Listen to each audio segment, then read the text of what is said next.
If you've landed here, then you're probably either a big fan of Maison Martens Margiela or you're still processing your thoughts over Glenn Martin's haute couture debut for the Maison Margiela Artisanal 2025 show. For some, the Maison Margiela Artisanal 2025 show was everything they'd hoped for. Clothes that stood for something and contained an otherworldly beauty and thoughtful details.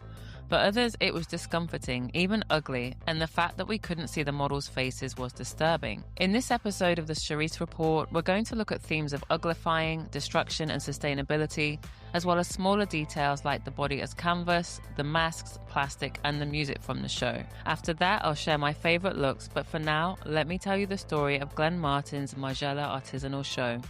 First of all, a brief bio on Glenn Martens himself. Martens was born in Bruges, Belgium, and graduated from the same place that Martens Margiela graduated from, Antwerp's Royal Academy of Fine Arts. They also share other similarities. Both are, of course, Belgian. They both moved to Paris to further their careers, and they both worked for Jean-Paul Gaultier.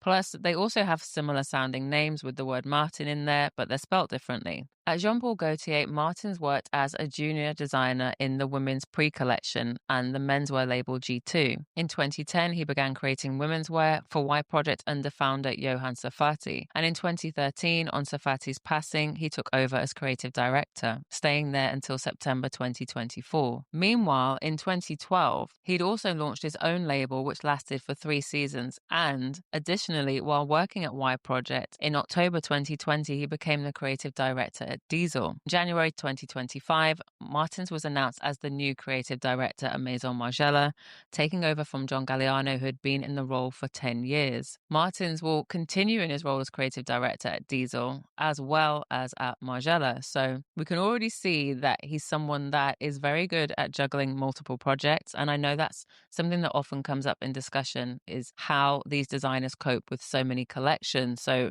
it's clear Martens can do a lot. I'm actually really intrigued about what his ready-to-wear collection is going to bring us later this year, because I feel that starting with haute couture has to be really exciting, but also very nerve-wracking. I'm not saying that ready-to-wear is easier.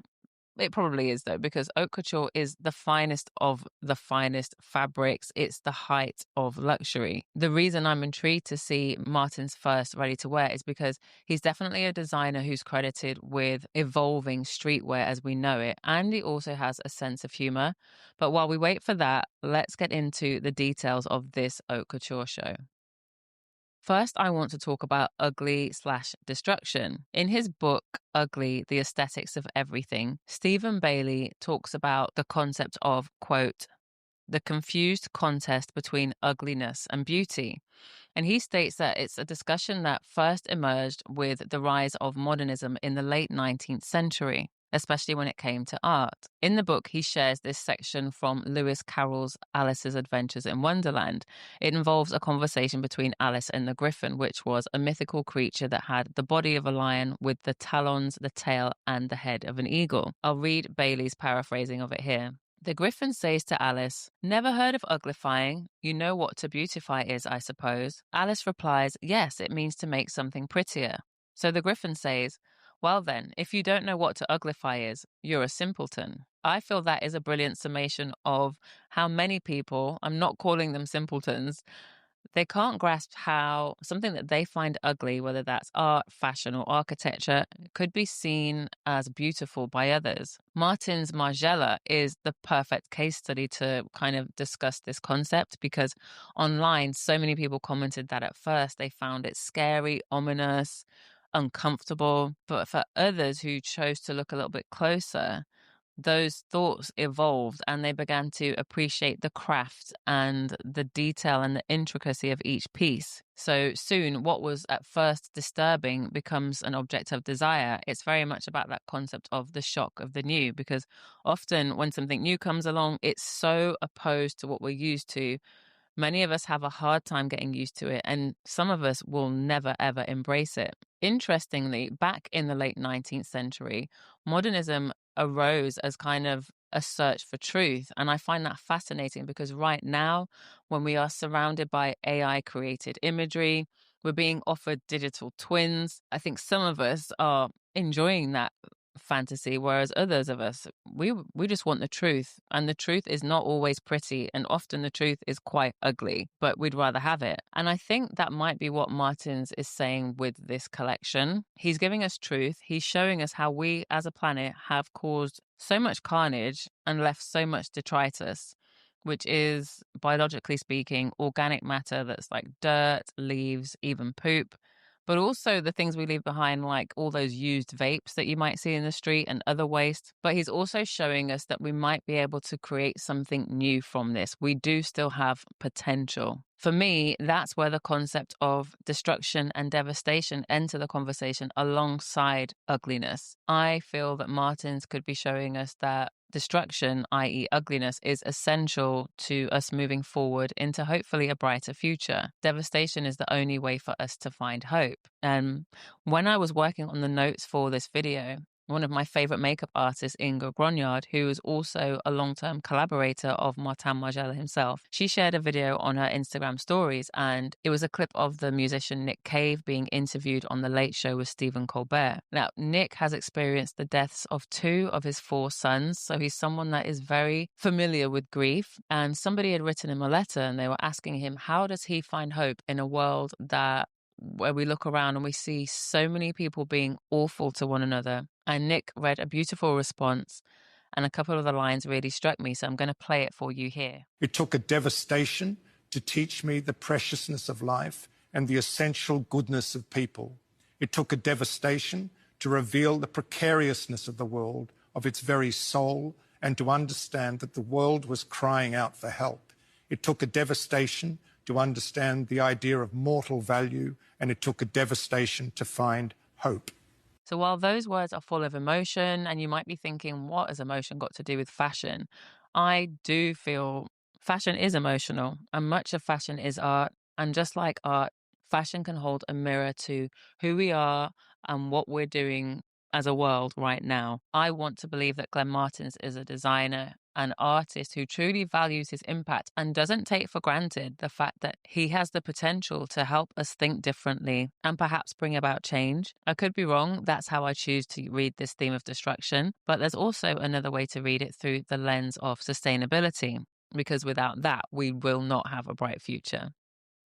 That concept of sustainability really began for me with the backdrop of the show. It reminded me of when you walk through a major city like London, New York, or Paris, and you see all those posters. It could be a poster for a new album, a new fashion collection, a new film. And the people that put the posters up, they won't remove the old ones. They'll just come with their plaster and slap on the new one.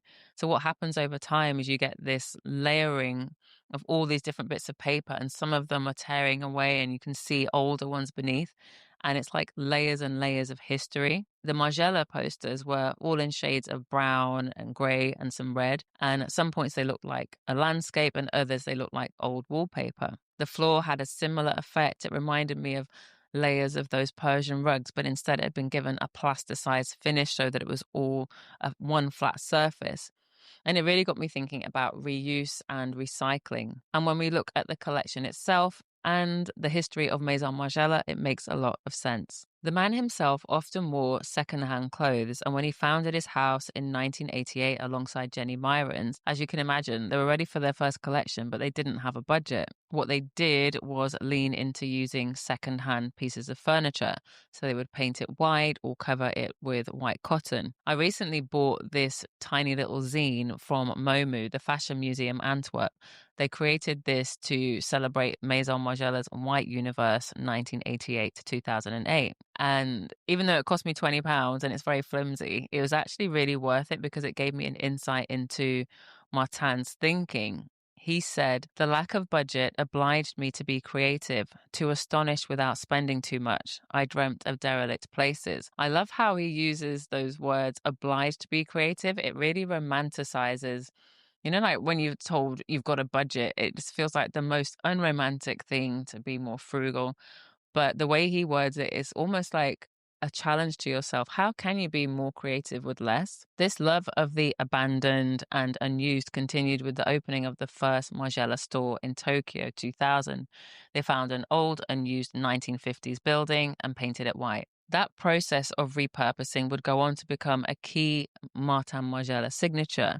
He would often rework vintage clothes and accessories, even chairs, rugs, and car seats, which we saw in the autumn-winter collection of 2006. So with this new artisanal collection through Glenn Martin's eyes, we saw recycled and upcycled fabrics, repurposed materials, vintage leather, discarded costume jewelry, what the brand called ordinary printing paper, as well as dead stock, which refers to clothing that was never sold, never worn, and is unavailable for purchase. What I love about this is that Martens must have the biggest budget that he's ever had, and he could have created new fabrics, new techniques, and wowed us, but instead he chose to dive deep into what already exists, the most ordinary things. The whole collection also gave me a feeling of how time degrades and affects things, and that it's not necessarily a bad thing. Before we move on, I wanted to briefly share how the house talked about turning the body into a canvas on some of its social posts. On one of the Maison Margiela Instagram posts, the caption told us about how the trompe-l'oeil of hand-painted garments mimicked brushstrokes of the symbolist painter Gustave Moreau and turned the body into canvas. I found this line so intriguing because there is an argument that our bodies and how we adorn them are perhaps our greatest canvas, like we are our greatest piece of art. It also really reminded me of when I studied for my fine art degree. I actually created some fake skin. It sounds a bit gross. I've created fake skin and I wrote a story on it. And even that reminded me of how they also talked about the lace dresses in this collection. They said that the lace was employed as an extension of the skin, which is a very visceral description if you think about it, especially when you see these two dresses, which we'll get into later, where the lace literally seems like it's a part of the model's skin. Aside from the plastic, which we're going to get into shortly, I wanted to focus a bit on the masks because it was the mask that really hooked me in first with this collection. Created by Lucas Emilio Brunner, they were mostly made of metal, which really surprised me because I thought they looked like paper mache. You know, when you might be at school and you have to create something and you have newspapers and magazines and you soak them with flour and water and you can start to create a sculpture. But I soon found that these ones were sculpted from found, compressed, and crushed metal boxes. Again, that really reminded me of potential because it made me think of all the things that we collect and hoard. You know, you might have a spare room that's full of things that you can't quite get rid of, but they're gathering dust. What if you were to take those things, turn them into something new, turn them into something more beautiful, or just something more useful that you may end up using for another few years instead of them gathering dust? By the way, I did reach out to the creator of the masks, Lucas, and he said as they now belong to Margiela, he couldn't comment, but I will leave you a link to his Instagram so you can see more. A key reason the mask hooked me in was because of this picture. It's called Football Face, and it was taken by Irving Penn, an amazing photographer, in 2002. When I saw this image, I was instantly questioning if the model could breathe properly. Was it smelly in there? Was it hot? And I feel that Martens wanted to create a feeling of discomfort with these masks. And I feel like he also wanted to force us to look at the clothing. I mentioned this in a reel that I made solely about the masks on Instagram, and someone called @JoyToTheCrown left a comment saying, "Without humanity, there would be no clothes. It takes me to every time I see a self-checkout in place of a human job. We are obsessed with decentering humanity and removing the human from the context of anything. What are we looking at clothes for if we are obscuring the humans in them?" Now, I know that comment came from the heart, and I totally get that feeling of when certain times of the day you can be at a self-checkout, there's nobody around, especially when you hear that for some people, they never even hear a hello throughout their day. I get it. But for me, this collection doesn't decenter the human. If anything, it decenters a specific obvious beauty, a pretty face. Because I can't remember the last time I made a video and didn't have to talk about the hair and makeup. My response to Joy's comment was that without humans, the clothes would simply be objects. It's humans that bring them to life and give them meaning, and it's humans that can bring about life and change in the world, at least for now. I found this short article on seeyourfashionbook.com, and it's all about the history of the Maison Margiela masks, and I feel even more sure about my analysis after reading it. I'll leave a link to the article in the show notes for you, of course, but in it, Isley Hall wrote that when the first Margiela show happened in 1989, Masks were part of the collection, and they were intended to ask a question. She wrote, "What happens when you take away the face, the gaze, the recognizable celebrity aura? What remains is the garment, stripped of ego, demanding to be seen on its own terms." I actually love the comment on celebrity because, apart from, say, a few musicians like Björk, Kanye West, Dead Mouse, Daft Punk, Cass is Dead, you will not see a celebrity wearing a mask. They have a need for recognition. If they were to wear a mask, they would instantly become anonymous. And yes, we would only see the clothes. I love that this kind of hints at the fact that Martens really wants us to look at the clothes. He doesn't want us to be distracted. In that article, Hull also talks about other masks from Margiela's past, including my favorite masks, which were the Swarovski crystal encrusted mask from Fall Winter 2012 Haute Couture. And in 2015, John Galliano closed the Spring Artisanal show with this very Lee Bowery coded mask. Next, let's look at those plastic elements within the collection. We saw it right from the beginning with look number 1. It was so striking. The model wears this strapless plastic gown, and although she had her hands in her pockets, we could see them. I really liked this dress when I saw it, and the more I looked at it, the more I loved it because it's made from something that we use every day. It's colorless, and yet it creates the most beautiful facets, almost like a diamond. It reminds me of when you use cling film, or what you would call saran wrap in the United States. You know, like when you bunch it up, so it's no longer clear. The more you bunch it up, you can see less of the underneath. And I feel like that's what this dress is giving me. It's so beautiful. And yes, it's like she's wearing a see-through dress, but really you can't see everything. It was also this plastic mask that really took my breath away because it reminded me of the discomfort of during the pandemic. As someone who wears glasses, usually, when I would wear a mask, my glasses would steam up constantly when I would go outside, and it was very frustrating. So I wondered, not only is the model having issues with breathing, but can she see properly? Because when she's breathing, is it fogging up the mask? Obviously, there's probably some tiny little holes in there. But this mask also really reminded me of those disposable shower caps you get at a hotel. The second model, again, wore a similar design, but she had these sharp plastic shoulders that really reminded me of a garment bag, as if someone had just taken a hanger out. These first looks, featuring this kind of plastic garment look and the masks, were clearly inspired by moments in the Maison Margiela history, including his fall 1998 collection, where the models were wrapped in cling film over their outfits in a really constricting way. But the plastic personally took me back to the glass skin that everyone was talking about when John Galliano showed his final artisanal collection in 2024. Back then, the whole world, even people who weren't interested in fashion, was talking about this glass skin that Pat McGrath had created. However, with this collection, Martens, I think he purposely was like, I don't want that to happen again. I want people to look at the clothes. So even though he brought in the long-term Margiela collaborator Inge Grognard to key the makeup, when I contacted her, she was like, no, we didn't have to do anything apart from retouch a few hands and stomachs. Similarly, with the hair, which was led by Gary Gill, the beauty editor at Beauty Papers, it wasn't about him, getting attention and creating something beautiful. Instead, it was about securing the model's hair so that the mask could be tied neatly behind. It was a practical move that made us focus on the clothes. One thing I noticed was that an attendee on the front row showed up wearing the Pat McGrath glass skin look. I don't know who she is. I'm going to try and find her so I can show you, but I just loved how she looked. It was amazing.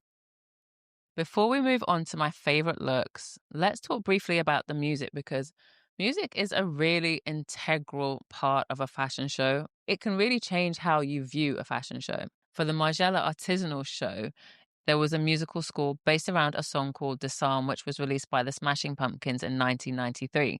And lead singer of the Smashing Pumpkins was actually there at the Margiela show, Billy Corgan. I would love to know what he thought about his music being revisited for such a powerful show that everybody around the world is pretty much talking about. The song is so powerful and so simple, and it has this really emotive building quality. Some of the lyrics that Billy Corgan sings are disarm you with a smile and leave you like they left me here, the bitterness of one who's left alone. I used to be a little boy. The words really struck me, and apparently they're about Corgan's own difficult relationship with his parents. And I wondered how much of that might have affected Martens too. I would love to know, did he pick the song? Why did he pick the song? Even the fact that it's called Disarm, when we look at the state of the world today, it's quite a poignant song choice. So I would love to know more. Okay, now let's get into my favorite looks. They're in no particular order. I have chosen around 10. There are 49 in total. If you want to see them all, I suggest you go to the Maison Margiela Instagram. They've got a highlight where they list all 49 looks and they give information for every single look. Here are my favorites, again, in no particular order. First, I'm going to start with number 6. The description reads, a waistcoat worn over a t-shirt with trousers. The waistcoat and trousers are tailored in black Barathea wool. The short-sleeved t-shirt is cut from an upcycled camisole. The look is worn with black leather heelless Santiago boots and a canvas mask. I'm not going to read every description because we'll be here all day, but I am taking little details from each one. What I really like about the descriptions is they remind me of those little white cards you'll see in a museum next to a photograph or a piece of art. Next is number 9. It's described as a draped column dress worn over a corset, and it's crafted in aged bronze oscillating duchess woven with metal threads. This is one of the pieces that really got me thinking about decay because it forms a shroud, kind of shroud around the model's head and her arms.